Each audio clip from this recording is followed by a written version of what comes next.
You are stronger than you know. So once again, a very warm welcome to one and all. We are once again back with one more episode of Super Deciders.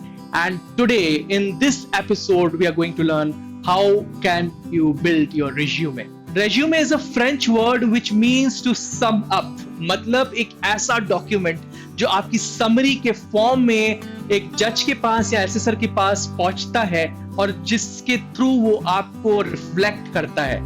मतलब resume एक ऐसा document है जिसके through आप recruiter के पास पहुंचते हैं या आपके एसेसर के पास पहुंचते हैं. एक बहुत इंपॉर्टेंट चीज, रेज्यूमे 2 पेजेस से ज्यादा का नहीं होना चाहिए क्योंकि वो खुद एक समरी है एक इंडिविजुअल की, तो ज्यादा लिखने से कोई फायदा नहीं. और आप कोशिश करिए कि उसे आप एक पेज में खत्म करें. Now we are going to understand कि रेज्यूमे के अंदर क्या क्या आना चाहिए. स्टेप बाय स्टेप हम ये समझने की कोशिश करेंगे कि कौन कौन सी चीजों को रेज्यूमे में इंक्लूड करना चाहिए. सबसे पहले कॉन्टैक्ट सेक्शन. ये एक ऐसा सेक्शन है जिसके थ्रू रेज्यूमे में आपका कॉन्टैक्ट स्टैब्लिश होता है उस पर्सन से जिसके पास वो एप्लीकेशन जा रही है. तो इसके अंदर आपका नाम, आपका ईमेल आईडी, आपका लास्ट नेम, आपके बारे में हर वो चीज जिससे आपका एसेसर आपसे कॉन्टैक्ट स्टैब्लिश कर सके वो उधर आएगा. मैं एक यहाँ पे आपको टिप दे रहा हूं. अगर आप रेज्यूमे में प्रोफेशनल पासपोर्ट साइज फोटोग्राफ को पासबुक साइज में कन्वर्ट करके ऊपर पेस्ट कर सकते हैं तो your resume will look better than anybody else. Second, एक ऐसी समरी या ऑब्जेक्टिव सेशन जो आपके बारे में पूरी तरीके से बताए. मतलब आपका बहुत बड़ा अचीवमेंट या आपकी बहुत बड़ी स्ट्रेंथ या कोई ऐसी चीज जो आपके बारे में कंप्लीट रिफ्लेक्शन दे पर्सनालिटी का, वो आपको समरी या ऑब्जेक्टिव सेक्शन में लिखना है just after the contact details. Now let me tell you a few more things about resume, what all you should include in resume. But before that, let me tell you one more important thing. Usually students get confused between curriculum vitae and resume. दोनों के बीच में difference क्या है? हमने उसके लिए अलग slide include नहीं करी है, तो उसको अभी नटशेल में एक बार समझते हैं. curriculum vitae is a Latin word, resume is a French word. दोनों ऑलमोस्ट सेम चीजें हैं, अलग अलग जगह पे शुरुआत से यूज करी हुई आ रही हैं. तो उसका यूज किसके लिए होता है? इंटरव्यूज के लिए ही होता है जहां पर आपकी पर्सनालिटी रिफ्लेक्ट करे. रेज्यूमे में आपकी एक समराइज्ड फॉर्म में इंडिविजुअल के बारे में डिस्क्रिप्शन दिया जाता है जो कि 1 to 2 पेजेस का होता है. करिकुलम विटाe यूजुअली वो लोग लिखते हैं जो कि जॉब में ऑलरेडी हैं और इन डेप्थ में बताते हैं अपने बारे में अपने रिक्रूटर को. बट जरूरी नहीं है, रेज्यूमे एक जॉब वाला बंदा भी लिख सकता है. तो आपने बहुत बार ऐसा देखा होगा कि इंडिया में रेज्यूमे ऑब्लिक सीवी लिखा होता है जो कि आप सबमिट कर सकते हैं. तो this particular video is going to be helpful for each and everything, and it's going to be helpful for the life, not only if you're studying in standard 10th, 11th or 12th right now. So the next thing which you need to include if you are right now in a job is employment history. आपको अपनी employment history, important employment history ही लिखनी है जहां पे आपके job roles कौन से हैं. और हर बार एक चीज मेरी एक आप समझ लीजिए कि जब भी आप रेज्यूमे प्रेजेंट करते हैं एक नए इंडिविजुअल को तो उसमें चेंजेस जरूर करिए depending upon the application requirement. उस एप्लीकेशन की रिक्वायरमेंट क्या है? अगर आप देख रहे हैं एम्प्लॉयमेंट हिस्ट्री में आपने कौन से प्रोजेक्ट्स लिखे हैं, आपका जॉब रोल कौन सा था, आप किस पीरियड से किस पीरियड तक उस पर्टिकुलर पोजीशन पे थे, ये सारी चीजें आपको मेंशन करनी होंगी. इसके बाद आप क्या लिखेंगे? Educational qualification. और जो स्टूडेंट्स अभी सुन रहे हैं और वो जॉब में नहीं है उन लोगों के लिए इंपॉर्टेंट है कि वो सबसे पहला पैराग्राफ एजुकेशनल क्वालिफिकेशन के फॉर्म में डालेंगे आफ्टर देयर समरी पार्ट. अब एजुकेशनल क्वालिफिकेशन भी आपको रिवर्स क्रोनोलॉजिकल ऑर्डर में रखना है. रिवर्स क्रोनोलॉजिकल ऑर्डर से मेरा मतलब है अभी वाली चीज सबसे पहले, उसके पहले वाली चीज उसके बाद.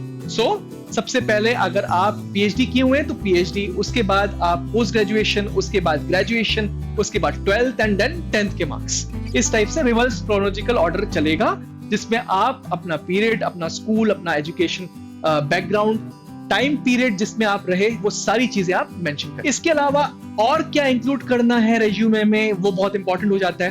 प्रोजेक्ट्स एंड स्पेशल सर्टिफिकेशंस, ये बहुत इंपॉर्टेंट चीज है. अगर आपके पास कोई बहुत इंपॉर्टेंट सर्टिफिकेशन है तो आपको जरूर इंक्लूड करना चाहिए रेज्यूमे में क्योंकि वो आपका वर्थ बढ़ाएगा. बहुत सारे स्टूडेंट्स छोटे छोटे कोर्सेज करते हैं. मैं आप लोगों को भी एक एडवाइस दूंगा, जितने लोग इस वीडियो को देख रहे हैं कि छोटे कोर्सेज जिनका सर्टिफिकेशन बहुत इंपॉर्टेंट है जरूर करना चाहिए, क्योंकि वो आपकी वर्थ बढ़ाएगा। प्रोजेक्ट्स स्टूडेंट्स ने कौन से लिए हैं, इंटर्नशिप स्टूडेंट्स ने कौन सी करी है, और स्पेशल सर्टिफिकेशंस जो आपके रेज्यूमे में वैल्यू ऐड करें वो आपको जरूर करने चाहिए। अकम्पलिशमेंट और अचीवमेंट्स आपके, अब अकम्पलिशमेंट और अचीवमेंट क्या होते हैं, स्टूडेंट्स थोड़े से हैरान परेशान हो जाते हैं कि भैया हम क्या डालें इस पर्टिकुलर सेक्शन में। तो there are 3 types of achievements which you can exactly put if you are a student. सबसे पहला रहेगा एजुकेशनल अचीवमेंट, सेकंड रहेगा स्पोर्ट्स अचीवमेंट, थर्ड रहेगा को करिकुलर एक्टिविटी या फिर कल्चरल अचीवमेंट। इन तीनों पार्ट्स में आप डिवाइड करके अपने अचीवमेंट्स को डाल सकते हैं। अगर आप जॉब पे हैं तो डेफिनेटली आपको बहुत सारा टाइम ऐसा मिला होगा जहां पर आपने रिलेवेंट अचीवमेंट्स अचीव किए होंगे और वो आपको जरूर डालने चाहिए। Now let's talk about what are those things which may not be compulsory, वो जो कि ऑप्शनल चीजें हैं, लेकिन अगर वो वहां पर ऐड कर रहे हैं आपके रेज्यूमे में तो आपके रेज्यूमे का वेट ऑटोमेटिकली बढ़ जाएगा। There are 3 things like that. सबसे पहले स्पेशल स्किल सेट्स, कुछ ऐसे स्किल सेट्स जिनको आप अगर रेज्यूमे में डाल रहे हैं, चाहे वो सॉफ्टवेयर स्किल सेट्स हो, चाहे वो टेक्निकल स्किल सेट्स हो, चाहे कोई ऐसे स्किल सेट्स हो, कुलिनरी स्किल सेट्स हो जो कि यूजफुल है आपकी एप्लीकेशन के लिए, तो डेफिनेटली डालिए। उससे आपको वैल्यूज ज्यादा मिलेगी as compare to other candidates. Secondly volunteer work आपने कहीं पे भी किया है या सोशल वर्क कहीं पे भी किया है, तो that also shows that you are good at leadership skills, you are good at communication, so you definitely add that in the resume as well. Last but not the least, your hobbies and interest. बहुत बार ऐसा होता है कि कुछ applications ऐसी demanding है जिनमें कुछ hobbies की जरूरत है, तो ऐसी application के लिए अगर आप hobbies डाल रहे हैं, चाहे वो dance हो, चाहे वो public speech हो, चाहे वो कुछ भी हो जो कि उस application में weight add कर सकता है, तो आप डाल सकते हैं, तो जरूर डालिएगा। बट एक चीज आपको बताना चाहता हूं, ये तीनों चीजें ऑप्शनल हैं, तो इनको कभी डालने से ये भी हो जाता है कि रिडंडेंट लगने लगती हैं, या रेज्यूमे में ऐसा लगता है कि सिर्फ यही चीजें डली हुई हैं बाकी नहीं है। तो इनको यूज तभी करें जब इनकी एक्चुअल रिक्वायरमेंट आपको खुद लगे। तो most important points for consideration, आप प्लीज एक काम करिए, इस वीडियो को पॉज कर लीजिए, जाके अपना पैड और पेपर ले लीजिए और इन पॉइंट्स को जरूर नोट कर लीजिए, क्योंकि जब भी आप रेज्यूमे बनाने लगेंगे तो अगर आप वीडियो आपको उस टाइम पे नहीं देख पा रहे हैं तो वो कम से कम पॉइंट्स आपके सामने रहेंगी। सबसे पहले आपको सिर्फ प्रोफेशनल फॉन्ट्स का यूज करना है। अगर प्रोफेशनल फॉन्ट आप यूज नहीं कर रहे हैं और कोई ऐसा फॉन्ट यूज कर रहे हैं जो कि बहुत ज्यादा दिखने में क्लासी लगे आपको, लेकिन जो दूसरा है, जो बंदा एसेस कर रहा है आपके रेज्यूमे को, वो फॉन्ट उसको डेफिनेटली खटक सकता है, वो आपको बहुत ज्यादा ओवर स्मार्ट समझ सकता है, या वो समझ सकता है कि आपकी चॉइस एक प्रोफेशनल नहीं है। तो टाइम्स न्यू रोमन, एरियल मेरी तरफ से सजेस्टेड फॉन्ट्स हैं, और इसी टाइप के जो दूसरे फॉन्ट्स हैं आप वही यूज करिए। दूसरी चीज, फॉन्ट साइज भी बहुत इंपॉर्टेंट है, 10 या 12 से ज्यादा मत रखिए, और अगर आप ज्यादा रख रहे हैं तो सिर्फ कुछ चीजों को रखिए, सभी को नहीं। हर बार जब आप एक एप्लीकेशन दे रहे हैं, किसी भी जॉब पोस्टिंग के लिए जा रहे हैं या फिर किसी कॉलेज में जा रहे हैं इंटरव्यू देने के लिए, तो वहां की नीड को समझिए और उसके हिसाब से रेज्यूमे में चेंजेस लेके आइए। Last but not the least, आपका रेज्यूमे रीडेबल होना चाहिए बहुत अच्छी तरीके से, तो कोई भी उसे पढ़े तो उसको बहुत सिंपली उसे वो रीड कर सके, इसका ख्याल बिल्कुल रखिएगा। एक बहुत इंपॉर्टेंट चीज और, सिर्फ रेज्यूमे में आपको रिलेवेंट चीज लिखनी है। अगर आप कुछ भी रिलेवेंट लिख रहे हैं तो हो सकता है कि इंटरव्यू होने से पहले ही, जब वो आपका असेसर घंटी बजाने से पहले, आपको बुलाने से पहले उस रेज्यूमे को पढ़ रहा है, तभी आपका रिजेक्शन हो जाए। तो इररिलेवेंट चीज को बिल्कुल भी रेज्यूमे में मत डालिएगा। नेक्स्ट, एक्टिव लैंग्वेज का सही इस्तेमाल करना और कट शॉर्ट करके लिखना बहुत इंपॉर्टेंट है। एक्सट्रेनियस वर्ड्स को यूज ना करें। एक एग्जांपल मैंने यहाँ पे लिखा है, I am going to read out for you. During my time at school, I led multiple groups and team-based projects that helped each team member with various tasks associated with each products. अब बिल्कुल सही, अगर कोई भी individual इस particular sentence को देखेगा तो उसको लगेगा तो यार ये तो बिल्कुल सही लिखा है रेज्यूमे के हिसाब से, लेकिन इसको कट शॉर्ट कर कर कैसे लिखना है, अब उसका आंसर मैंने नीचे लिखा है। Led multiple team-based projects and effectively coordinated group tasks. So that is the fewer words and nicer words, and वो आपकी स्पेस भी कंज्यूम नहीं कर रही हैं। तो हर बार ये सोचिएगा आप जो भी सेंटेंस बना रहे हैं कि उसको शॉर्टली कैसे कम्युनिकेट किया जा सकता है बेस्ट पॉसिबल वे में, और उस पे ही टाइम दीजिएगा। अगर आप उस पे टाइम दे रहे हैं तो आपका रेज्यूमे फैंटास्टिक निकल के बाहर आएगा। हमने आपको पहले भी बताया कि हर चीज का एक अलग सेक्शन होना चाहिए, अचीवमेंट्स का सेक्शन होना बहुत जरूरी है। तो अगर आपके कुछ तो अचीवमेंट जरूर रहे होंगे, आप अपने पूरे लाइफ को देखिएगा, जो भी आपको लगता है आपका अचीवमेंट रहा है आपके लिए, आप उसको जरूर जॉट डाउन कर सकते हैं और रेज्यूमे में डाल सकते हैं, क्योंकि आप उसको एक्सप्लेन भी कर पाएंगे अगर आपसे कुछ पूछा जाता है तब। एक और इंपॉर्टेंट चीज, सेक्शन वाइज डिमार्केशन होना बहुत जरूरी है, सब हेडिंग्स का होना बहुत जरूरी है।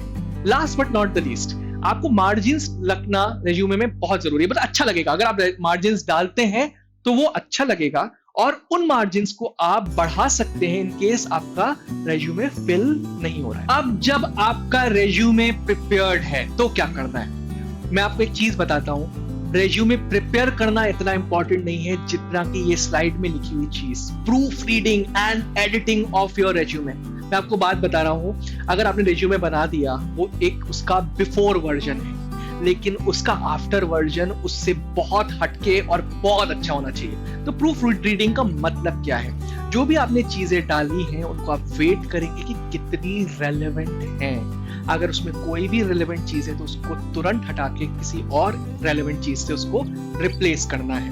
दूसरी चीज, उसको थॉरोली रीड करना है सेंड करने से पहले कि क्या उसमें कोई ग्रामेटिकल एरर तो नहीं है, और ग्रामेटिकल एरर है भी तो उसको आजकल बहुत फ्री सॉफ्टवेयर अच्छे अवेलेबल हैं, उसके थ्रू आप उसको करेक्ट कर सकते हैं। तीसरी चीज, क्या वो हर चीज इंक्लूड हुई जो आपने सोची थी? अगर नहीं तो क्या कोई जगह बन सकती है?